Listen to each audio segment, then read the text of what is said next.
I can say na mga high-end na mga tao yung mga kasama namin, and they seems like talagang napaka low profile lang nila. So yung alam mo ba, may dalarama doon, may dalarama pa sana ako. Takot ako, tumakbo na ako. nakabit ko na yung dalawang sensor light, isa doon tsaka yung isa na nandiyan dyan. So gumagana yan. So sa gabi maliwanag din, lalong lalo na kapag dito ka dadaan sa may gilid na yan, medyo madilim. Sa gilid-gilid lang ito, itong mga gilid-gilid na to, hahanap na tayo dito. Yan, ito yung pinaka box ng internet sa wifi. Tapos yan pa ibang wirings. Alright, so dito tayo sa bahay ni Paul. So this is going to be the first time na ulit na magsasama-sama yung dalawang family. And since 2017 na hindi pa ako gumagawa ng video, ito yung first time ulit silang mag-merge. Welcome back po dito sa Buhay Canada. I'll just talk to them, okay? Can you turn that on? Buhay natin sa Winnipeg, Manitoba. So makitip, makitrip at makitravel dito sa amin sa Buhay Canada. So right here, Garbage Mountain. Pinalik ng pa. Turning over. Good morning. Hi, good morning. So nandito kami ngayon sa Portage. At papunta kami sa isang mall. Sasamahan ko si Aisha. Siya yung nagka-camera ko sa akin ngayon. Look at Portage. Ito yung downtown ng Winnipeg. Oras is 10:25. At dito pala ako dadaan. Vlog pa ako. Yan. Saan ang ano mo? Asan yung mall? Ito no. Ito yung gilid mo na. Ito. Oo. Bibilang minutes lang bibigay mo sa akin. I don't know. Ilang oras ka ba dyan? Mga 15 to 30, ha? 15 to 30. Saan? Ano? Dito ka lang sa sasakyan. Walang sasakyan? Oo. Oo, gusto mo ano ka? Kasi ipapark mo lang yan dito sa gilid eh. Walang parkingan dito. Wala bang parkingan dito? Walang ano dito. Ano, ikot-ikot ako? Hindi, dyan ka lang oh. Sa ano. Saan bang Portage Place? Ito na Wala yun bang eh. parkingan dyan? Di ba ito na yun?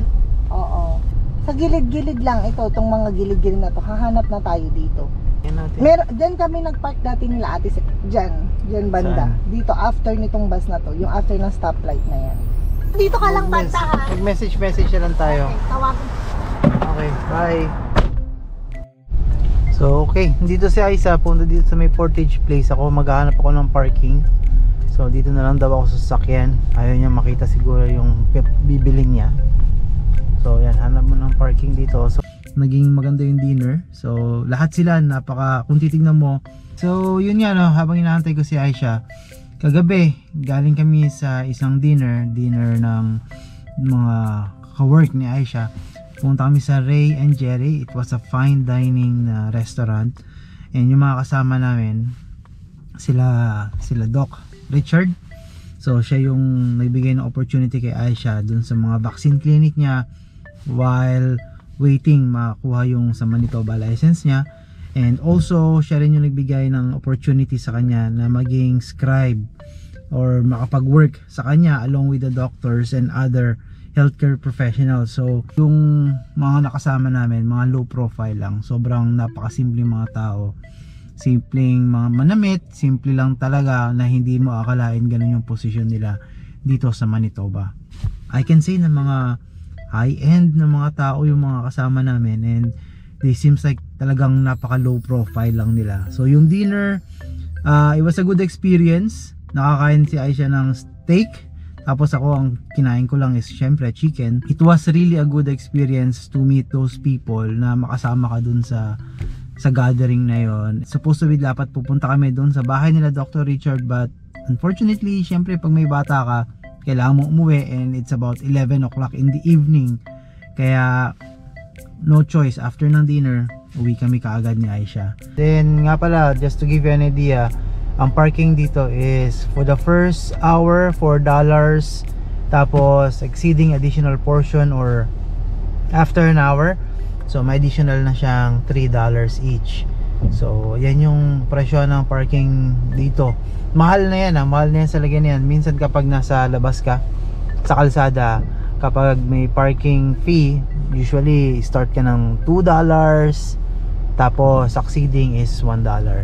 So bali ngayon iikutan ko na si Aisha at uwi na kami. Uwi na.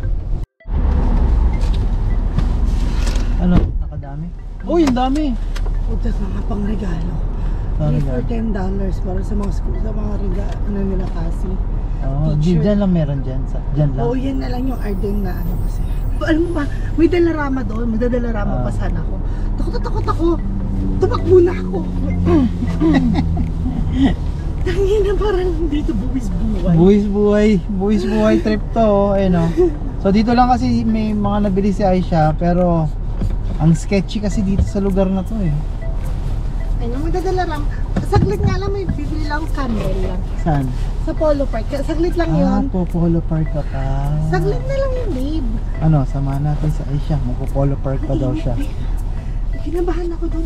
Hanggang bang suray-suray pa. Sa loob ng mall? Oo, okay. Kinakabahan niya ako habang ano. Ganun talaga, kaya kailangan mag-ingat pa rin. Kaya magtatakbo ako pagka ganyan. Tumatakbo ako. Nakabit ko na yung dalawang sensor light. Isa doon, tsaka yung isa na nandiyan dyan. So, gumagana yan. So, sa gabi, maliwanag din. Lalong-lalo na kapag dito ka dadaan sa may gilid na yan, medyo madilim. So bala ko rin yan, lalagyan ko rin ng isang sensor light dito malapit sa amin para nakatapat doon, para kapag may dumaan or pag dumaan dyan yung magre-rent is maliwanag. So bali pupunta ako ngayon doon sa kabila. Ang gagawin ko ngayon kasi i-testing ko naman ngayon yung internet kung nagana. So ayan, ininstalan siya kahapon.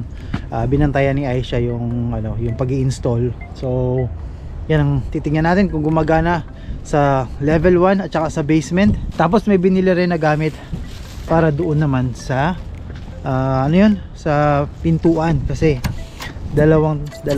tatlo, isang couple tapos isang student ang magre-rent dito sa bahay na to.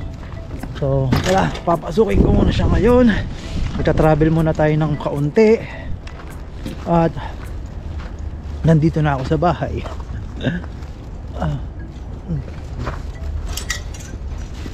Ayan. Tignan natin kung quality ba yung pagkakagawa ng nag-install ng internet kahapon. So dun galing yung internet na wire. So bali ito yon. Pinadaan nila sa pinadaan pala niya rito. Okay na rin pala. So ito, so yan, pinalusot niya yung linya dito. Ayan, yung cable. So pinalusot niya rin dyan. So ako, wala akong idea kung saan nilagay. Feeling ko sa salas nilagay yung internet. Ang lamig. Yan. Saan na yung ilaw? So magre-rent na pala dito, sabi ko nga, di ba? So ang unang magre-rent dito is manggagaling sa BC at ang rerentahan niya is yung dun sa basement. So mura niya na nakuha to. All in $600 kasama na yung internet, tubig at saka kuryente. Tapos meron din dito magre-rent na isang couple. Nakuha naman nila to ng 1,250 kasama na internet, kuryente at saka yung tubig. So all in na. So titira na lang talaga sila rito, dilipat na lang. Tapos bahala na sila sa pagkain nila. Ito may ilaw, yan.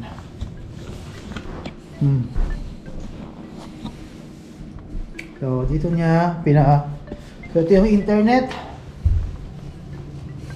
Dito lumusot. Pinalusot niya dyan yung wire sa gilid. So at least ang maganda sa ginawa niya, nilagyan niya ng extra na length yung cord. Ayan. Yan, ito yung pinaka box ng internet sa wifi.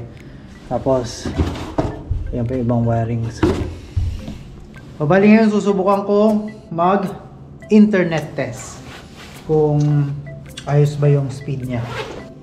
So yan, connecting naman, gumagana naman siya. So titignan ko naman ngayon sa baba kung gagana yung internet or kung meron doon. Mukha naman gumagana, nagpe-play naman dito. Ayan o, okay naman. Ayan, okay naman, gumagana naman yung internet. Ngayon siguro start ako mag-play dito ng YouTube. Siyempre, i-play ko yung in-upload ko nung kahapon. Naman, okay naman yung internet dito. So, dito ako sa may Home Depot. Promote your own. Ako ng Yan. Magsasabit na sila ng kanilang requirements and upon approval, pwede na lang makuha tong place na to. So, saan ka pa makita, no? All in. So, bali, ang pinakaunang makakapunta rito is yung isang manggagaling sa BC and yan, doon siya sa basement, all in dito. So ang baling gagawin ko naman ngayon is lalagyan ko lang ng kortina ron para daw may may konting separator or may konting privacy yung dalawang parties. So ito, ang kortina na to intended dapat yan to cover this one, pero medyo bitin. So maghanap na lang kami sa bahay ng mas sasakto dyan sa length na yan, kasi ito yung magiging parang nila separation ng sa basement. Tapos plan to put a door here, yan, pero plano pa lang naman.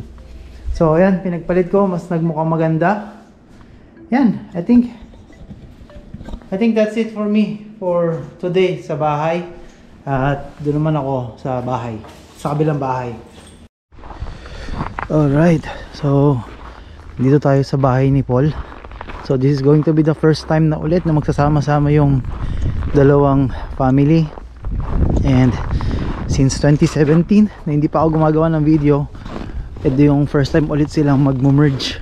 Welcome back dito sa buhay sa Canada, and this is going to be the first time. Tingnan natin kung paano mangyayari dito.